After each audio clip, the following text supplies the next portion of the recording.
They beat the door like they owned the morning. Knuckles, threats, even a metal bar clanging against the wood. Open up. This is our son's place. My toes pressed into the cool tile as sunlight crawled across the entryway like a witness. I turned the lock and pulled the door wide. They froze. My mother, Marvette, still clutched a crowbar. My father, Desmond, wore an expression halfway between righteous anger and confusion. And my brother Kalen hovered behind them, doing that helpless face he saved for when someone else needed to take the blame. No weapon sat in my hands.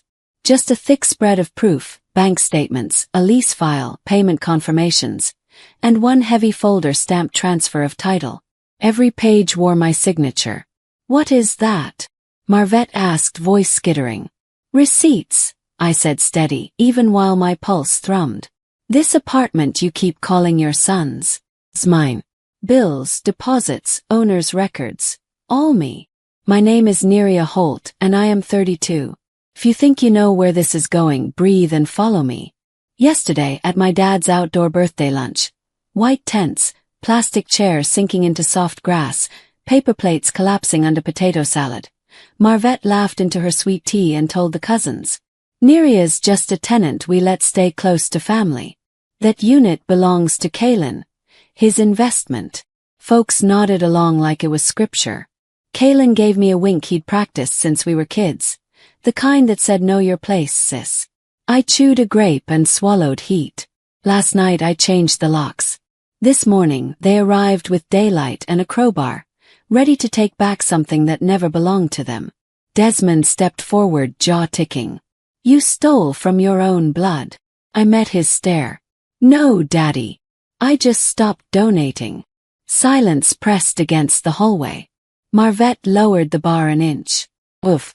The old look, the one that used to hush me at 15, tightened her mouth.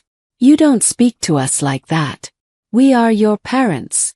I know, I said softly. That's why I kept forgiving you long after you stopped telling the truth. Kalen's smooth voice tried to cut through. You made this about money, Neri. You made it about ownership, I answered. I'm taking mine back. I set the documents on the entry table and slid from the doorway, sunlight warming my shoulder. You told everyone Kalen bought this. You told me to trust you with the paperwork. He used my savings, my credit, my name. Explain again how his name belongs on anything. Desmond's eyes snapped to Kalen. That true? Kalen's mouth opened, closed. She offered to help. It was supposed to be temporary. 6 years isn't temporary, I said. That's a plan. The only sound was a neighbor's daytime talk show murmuring through the wall. I studied my breath and looked each of them in the face.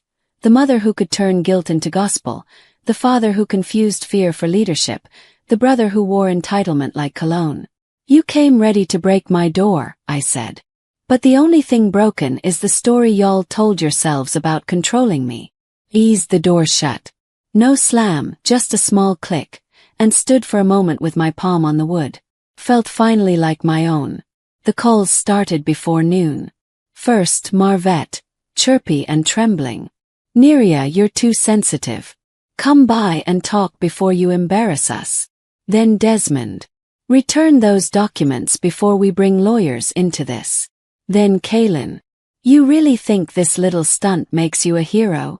I set the phone face down and let the apartment breathe. The fan ticked a rhythm.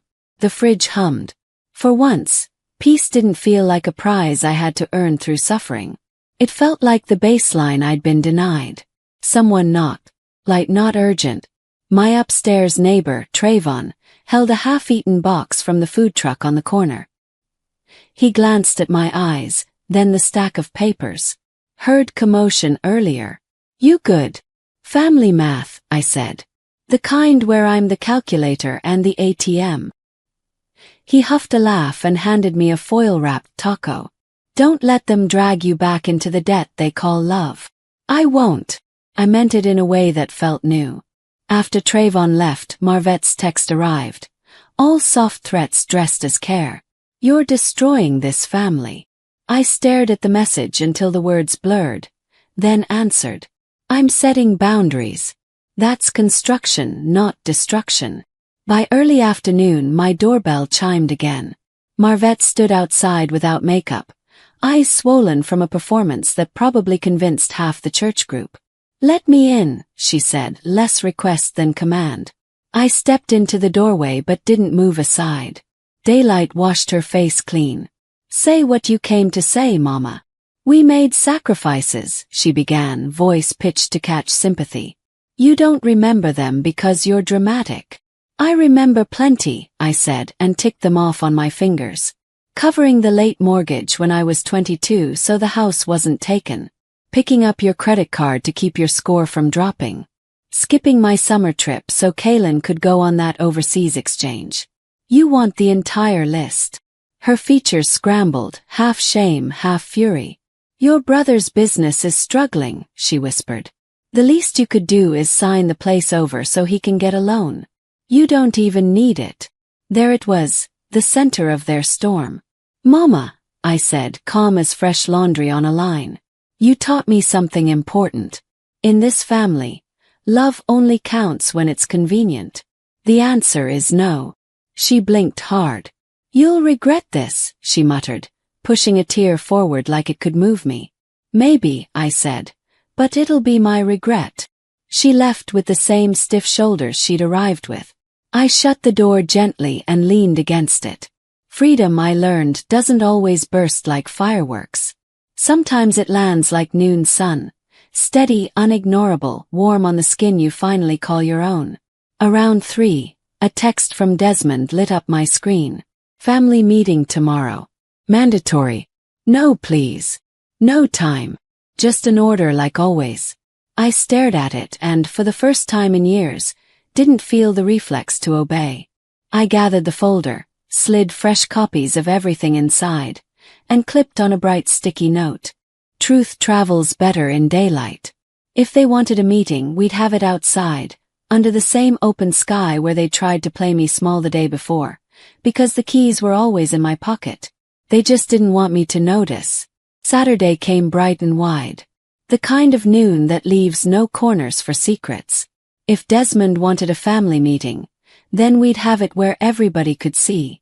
Outside, in their front yard under that tired pecan tree they bragged about every Labor Day cookout, a folding table sat in the grass like a stage.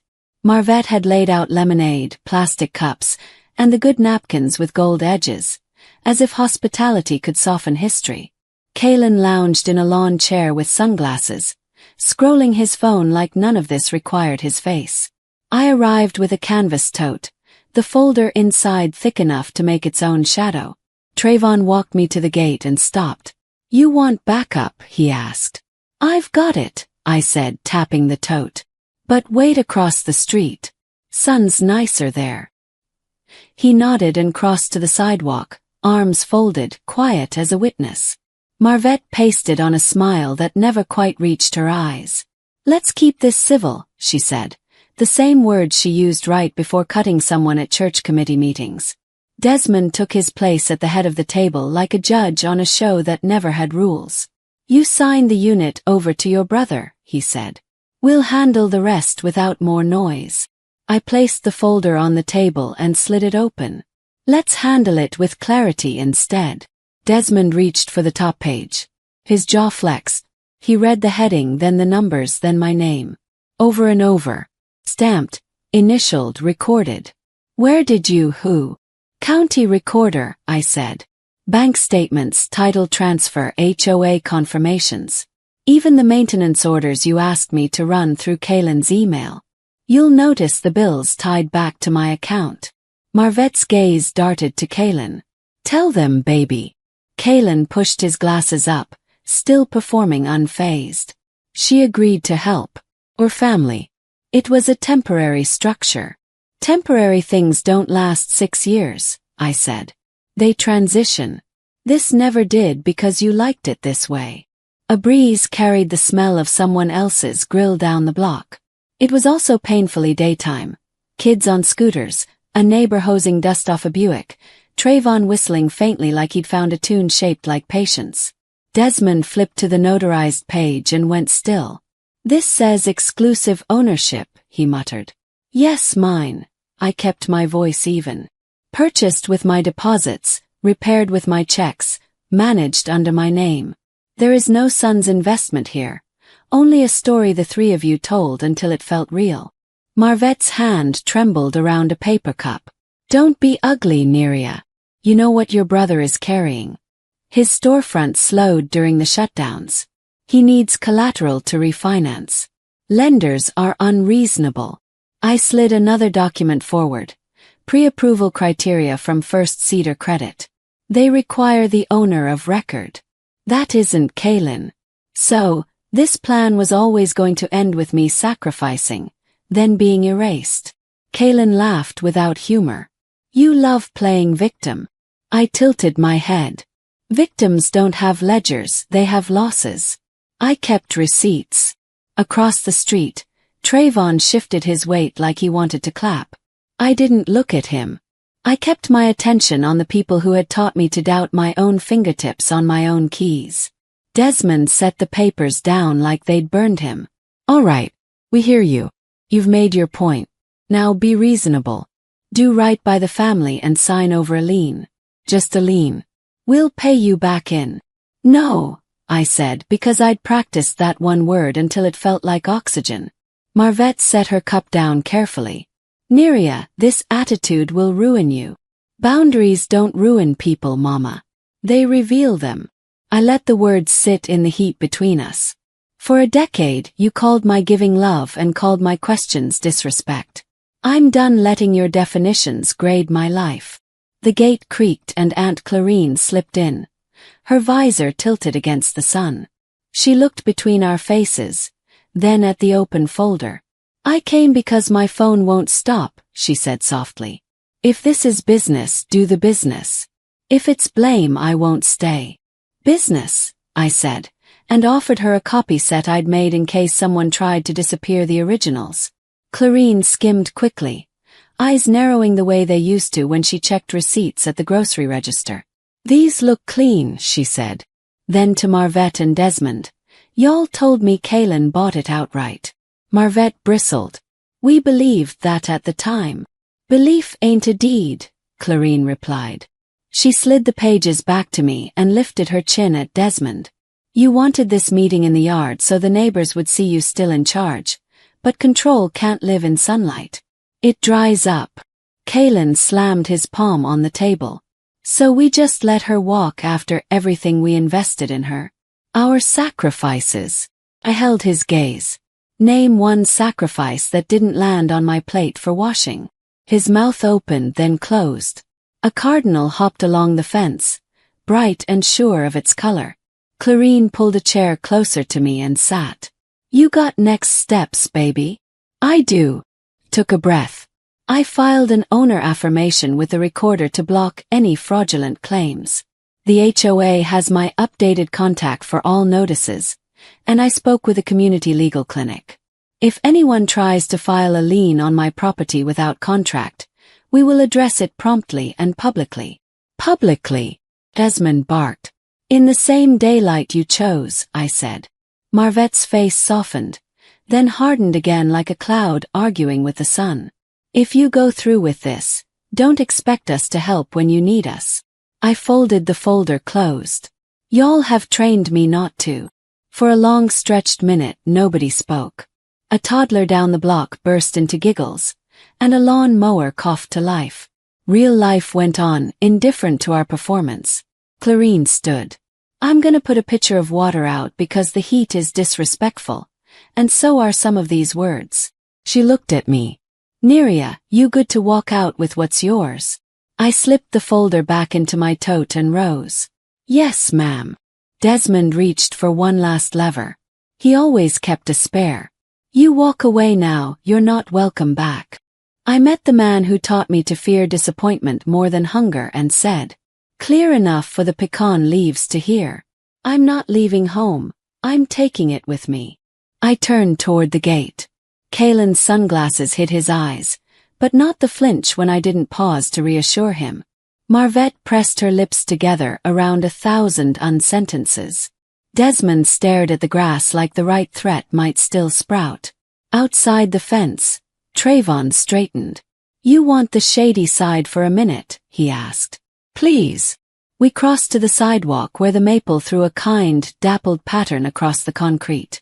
Clarine lingered at the gate, visor bright as a small flag. I texted the clinic to confirm our file, then opened my notes app and added a new line under a list titled Things I Keep. Keys, documents, daylight. Trayvon handed me a cold bottle from his tote. To truth, he said. To truth, I echoed and tipped my head back beneath the blue. The neighborhood soundtrack swelled. Bikes clicking, dogs scolding squirrels, somebody arguing gently over dominoes on a front stoop. Noon held all of it without apology. Truth had always been mine. It just needed a yard to stretch its legs. By Monday, the neighborhood rumor mill had clocked in early and skipped lunch. Kalen posted sleek little captions about disloyal Roots and his friends, some of whom sat beside me in homeroom once upon a time, typed condolences like I'd died of honesty. I didn't answer online. Daylight was my only platform. At noon, I set up at a picnic table in Mapleview Park, spread my papers like dominoes, and made 3 tidy packets. Deed copy, payment history, owner affirmation. Trayvon jogged up with 2 iced teas and his crooked grin.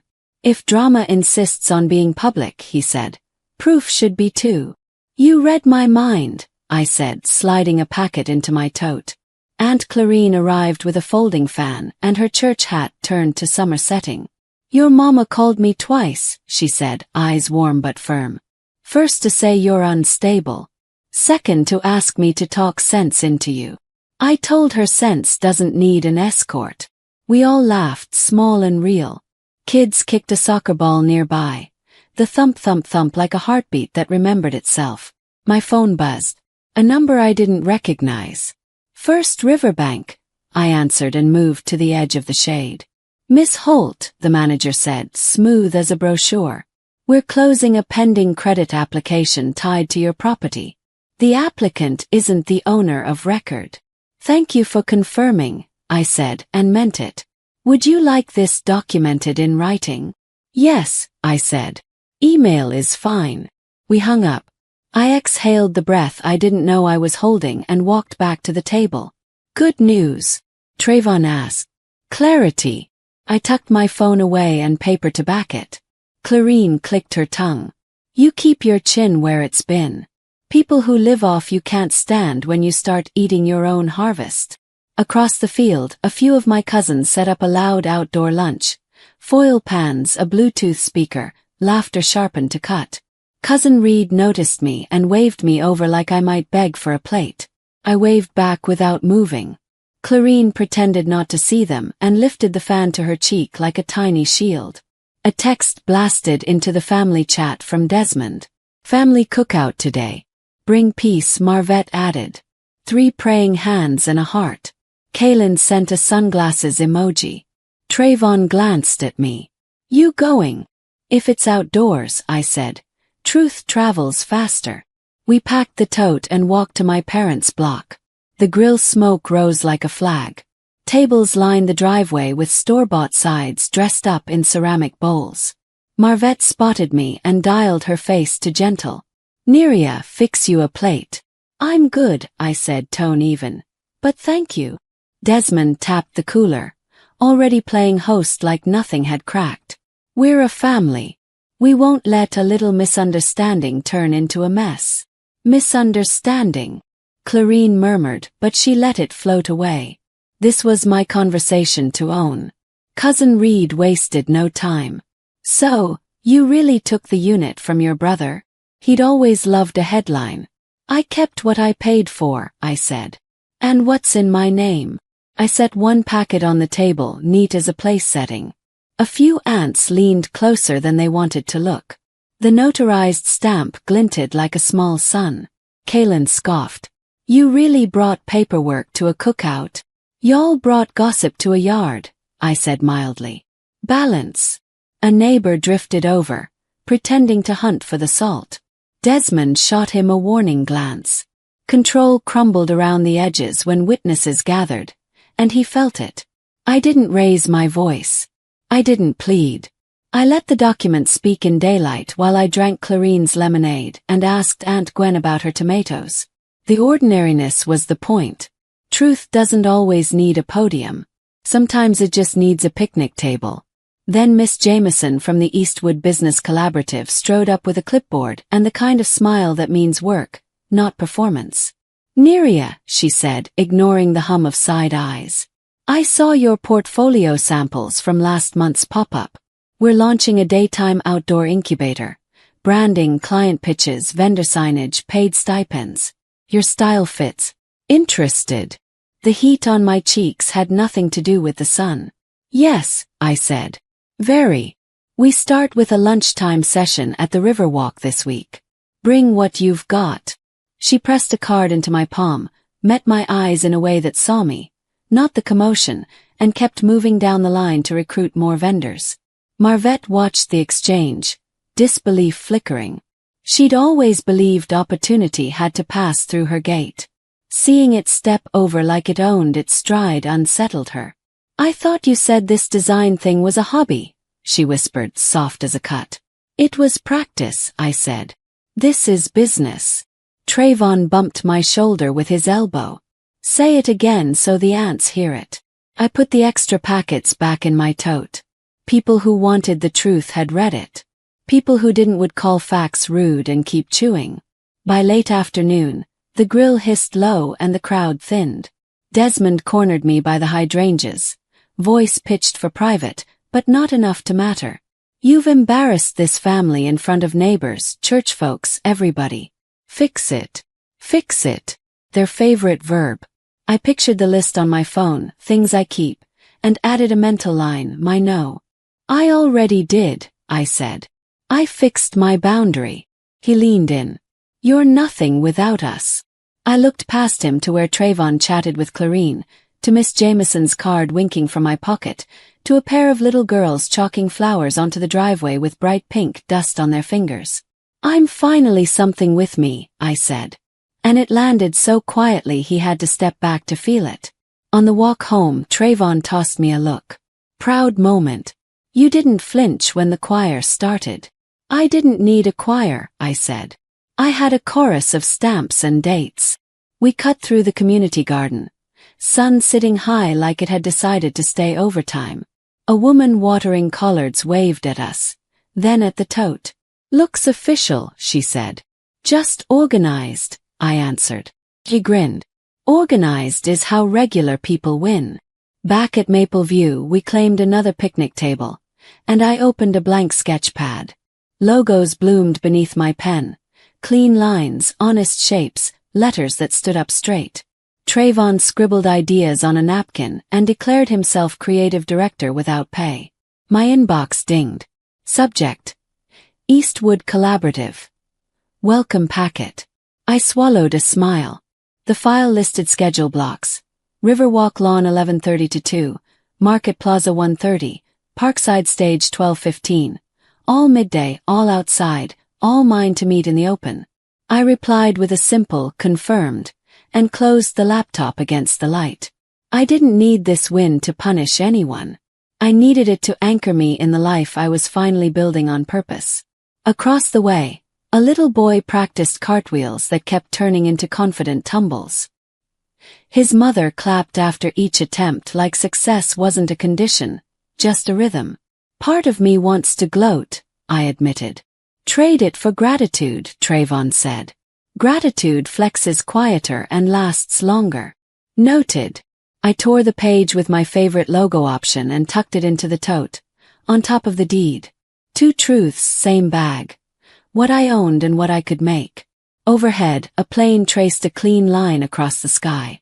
Proof that movement can look simple from the ground, even when you've wrestled like crazy to get off the runway. Let them mutter. Let them tweet. Let them call my boundaries rude. The sun had already cast its vote. The Eastwood Collaborative launch landed on a bright weekday at the Riverwalk lawn. Blue tents, folding easels, clipboards, and the kind of sky that dares you to lie under it. Miss Jameson, clipboard and efficient smile, handed me a name badge and a stall under a maple.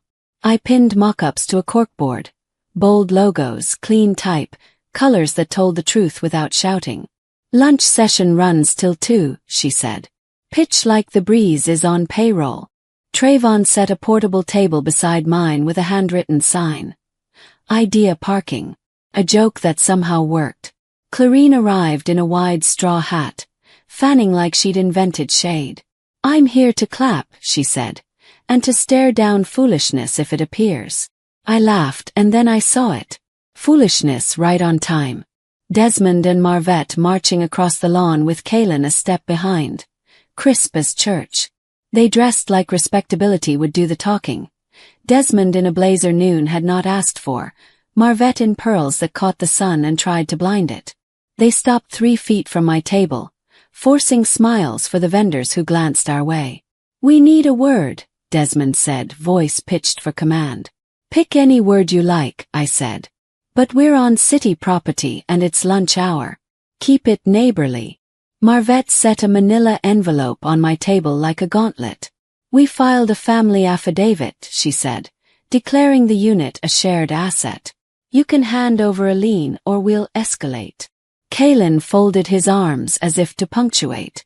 Miss Jameson materialized at my elbow. She had a habit of arriving the instant rules mattered. Is there a business concern here? She asked, professional and calm. Personal, I said. But it wants an audience. Trayvon slid a legal pad under the envelope with the kind of care one uses for hot pans. Document incoming, he murmured. I opened the clasp and sifted through. It was a stack of typed accusations wrapped in self-importance. Not a single notarized seal, no recorder stamp, just words dressed up to look official. I laid the top page down and tapped the blank corner where authority should live. No county seal, I said. No case number, no filing confirmation. An affidavit without a witness is just a diary entry. Marvette flushed, but Desmond wasn't done. He lifted his chin for the crowd. Our daughter is endangering our son's livelihood. We are asking for cooperation. A few heads turned. The lawn fell into the kind of hush that belongs to live theater. Clarine took one small step closer to me, fan stilling. Okay, I said, voice steady. I reached into my tote and pulled out the packet I'd made for exactly this moment. I laid the deed copy on the table, then the bank's verification email printed in black and blue, then the owner affirmation receipt with a recorder stamp bold as a sunrise. Since we're speaking in public, let's use public documents. Kaylin laughed quick and loud, trying to flip the mood. You really carry homework to the park. Daylight loves homework, I said. Miss Jameson glanced over the papers, eyes quick. These are valid, she said to no one and everyone. And this is a business incubator space. If you intend to harass a participant, I will ask you to leave. Marvette's pearls stilled. Desmond's mouth tightened. He wasn't used to being told no where other people could hear. A woman in a city polo walked up, council member Nia Porter in weekend clothes, though the posture gave it away. She'd stopped at my board earlier and asked a sharp question about typography. Now she assessed the tableau with a practiced read. Is there an issue? She asked. Desmond tried charm. Council member, this is a family misunderstanding. Families love that word, Clarine murmured. I looked at Porter. They want a lien without a loan and a claim without a deed. Porter nodded once. Then this isn't a city matter. It's documentation, and she has it. Her gaze moved to Miss Jameson. If anyone's impeding your vendors, my office will back your enforcement of event policy. Yes, ma'am, Miss Jameson said. An entire shield in 2 syllables. Marvette attempted soft. We raised her. I noticed, I said. That's why I keep everything in writing. A kid in a stroller began clapping for reasons of his own, which somehow broke the tension. A breeze lifted my banner and snapped it playfully. I tucked the corner back under a clip and felt my hands settle. Desmond tried one last time. You sign now, we'll forgive and forget. Forgiveness without apology is just amnesia, I said. And I have a very good memory. Porter tipped her chin toward the walkway. Let's keep the path clear, she said to my family, voice gentle but immovable. They stepped back like the ground itself nudged them. Kaylin flashed a smile meant for cameras that weren't there and muttered, "Unbelievable." "No," I said. "Documented."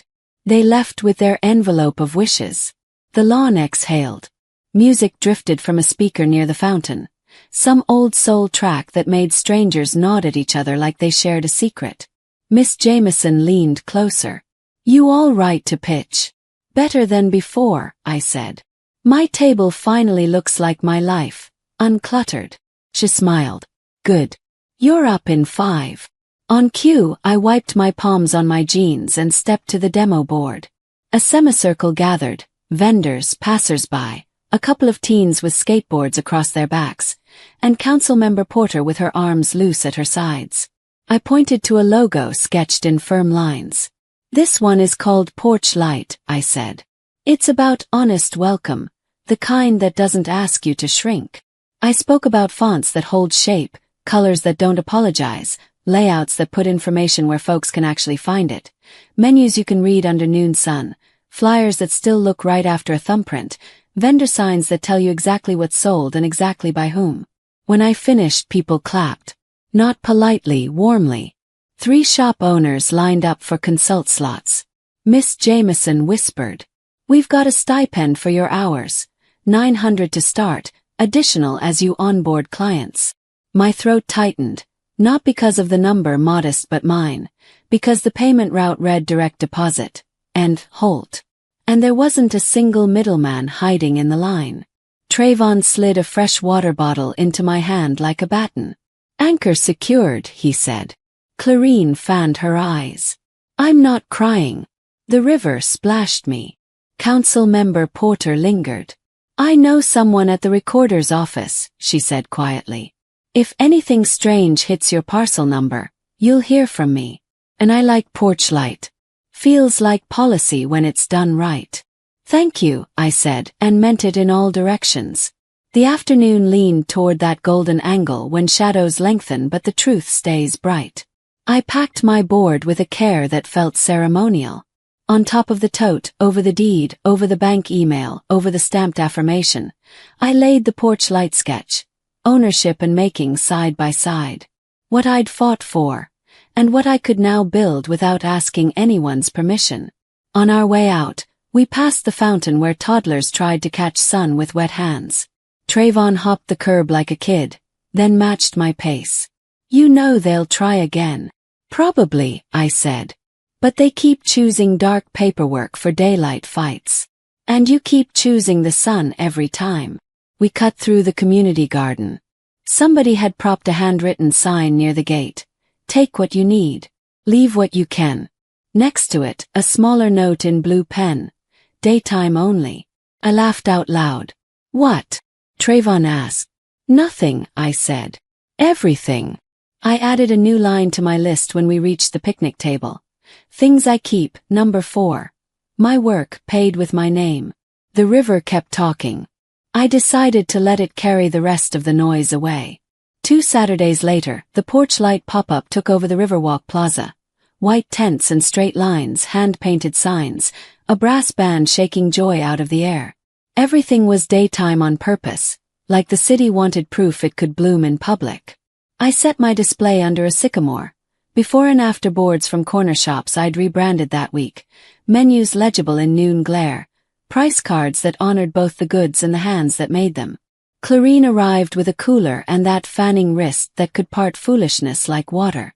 Trayvon hauled a folding bench and declared it the client couch.